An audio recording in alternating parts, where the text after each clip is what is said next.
नमस्कार। भाग्य चक्र में आप सबका बहुत बहुत स्वागत है। मैं हूं प्रवीण मिश्र और हमारे साथ हैं पंडित शैलेंद्र पांडे जी। पंडित जी, आपका भाग्य चक्र में बहुत बहुत स्वागत है। नमस्कार। आज हम पंडित जी से जानेंगे कि वैवाहिक जीवन में जो समस्याएं आती हैं उनको दूर करने के लिए आप क्या उपाय करें। तरह तरह की समस्याएं आती हैं, उन पर विस्तार से चर्चा करेंगे। तो आज हम चर्चा कर रहे हैं कि वैवाहिक जीवन में जो परेशानियां आती हैं उनका निदान क्या है, क्या उपाय करें।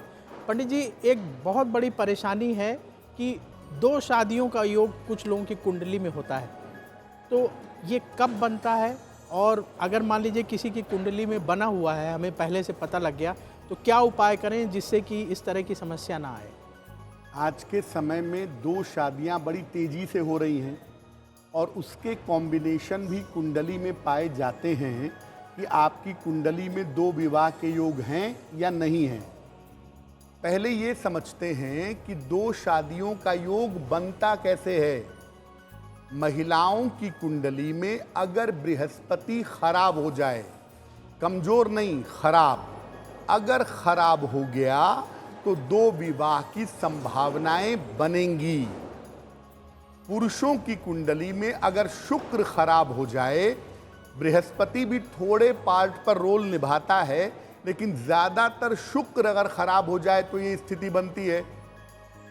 शनि, राहु या मंगल का प्रभाव विवाह भाव पर हो, विवाह के दो भाव हैं, सप्तम और द्वितीय, अगर इस पर शनि का, राहु का, मंगल का प्रभाव हो तो दो शादी के योग बन जाते हैं।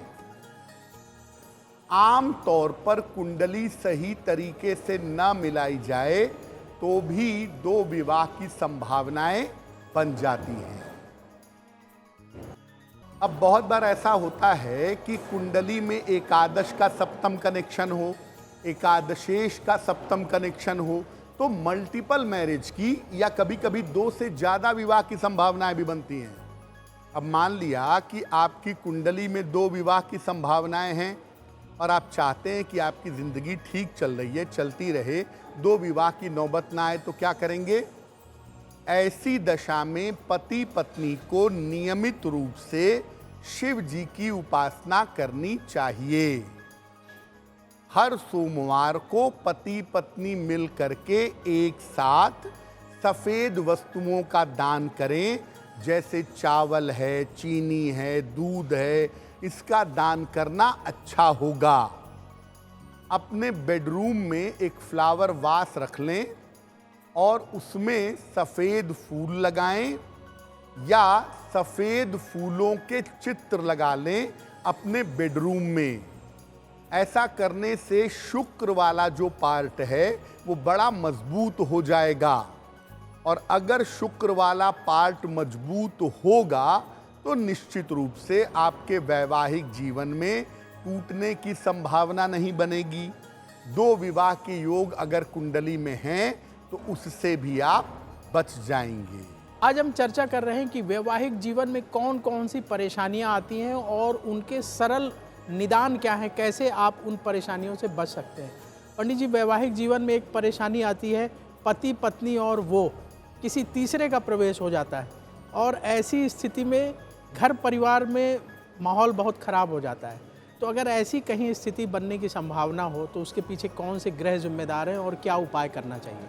मुख्यतः पति पत्नी के बीच में कोई तीसरा आ गया, पत्नी से उसके साथ प्रेम हो गया या पति के साथ हो गया, तो पूरा वैवाहिक जीवन छिन्न भिन्न हो जाता है।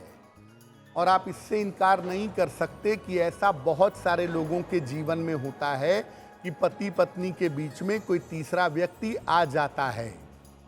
आम तौर पर वैवाहिक जीवन में तीसरे के प्रवेश के पीछे राहु होता है। राहु का मतलब है जो भ्रम है, और राहु व्यक्ति के जीवन में असंतोष पैदा कर देता है। व्यक्ति के जीवन में संतोष नहीं रहता और संतोष न रहने की वजह से व्यक्ति किसी अन्य व्यक्ति की ओर चला जाता है। ऐसे लोगों को वहां भी संतोष नहीं मिलता, लेकिन वो तात्कालिक रूप से क्षण भर के लिए प्रभावित होकर वहां चले जाते हैं। अगर शुक्र के कारण ऐसा हो जाता है तो व्यक्ति ऐसा कमजोर चरित्र की वजह से करता है। पत्नी अच्छी है, पति अच्छा है, फिर भी चरित्र कमजोर है और इस वजह से आदमी इधर उधर भटक जाता है। बृहस्पति अगर ठीक हो तो व्यक्ति इस समस्या से बाहर निकल जाता है। बृहस्पति अकेला व्यक्ति के मन में इन सब दुविधाओं को, इन सब चीजों को दूर करके व्यक्ति को इस तरह की चीजों से बाहर निकाल देता है। इसीलिए आप देखिए, अगर राहु का प्रभाव है, शुक्र का नकारात्मक प्रभाव है, एक्स्ट्रा मैरिटल रिलेशन हो सकते हैं और ये आपकी जिंदगी को नष्ट कर सकते हैं। क्या उपाय किया जाए? अगर पत्नी के एक्स्ट्रा मैरिटल अफेयर्स हैं तो पति उपाय करेंगे, और अगर पति के हैं तो पत्नी उपाय करेंगी। क्या उपाय करेंगे? ऐसी दशा में नियमित रूप से मधुराष्टक का पाठ करिए। नियमित रूप से मधुराष्टक का पाठ करना अच्छा होगा। हर शनिवार को पीपल के वृक्ष के नीचे सरसों के तेल का दीपक जलाइए और अपने बेडरूम की उत्तर की दीवार पर, नॉर्थ की वॉल पर पति पत्नी का एक संयुक्त चित्र लगाइए और जहां तक हो सके मांस मदिरा से परहेज करिए। ऐसा देखा गया है कि अगर पति के एक्स्ट्रा मैरिटल अफेयर्स हों और पत्नी नियमित रूप से भगवान शिव और माता पार्वती की पूजा करे, या पत्नी के कोई अफेयर हो गए हों और पति अगर भगवान शिव और माता पार्वती की पूजा करे, तो ये सब चीज़ें भंग हो जाती हैं और पति पत्नी के रिलेशंस, संबंध दोबारा से बेहतर हो जाते हैं।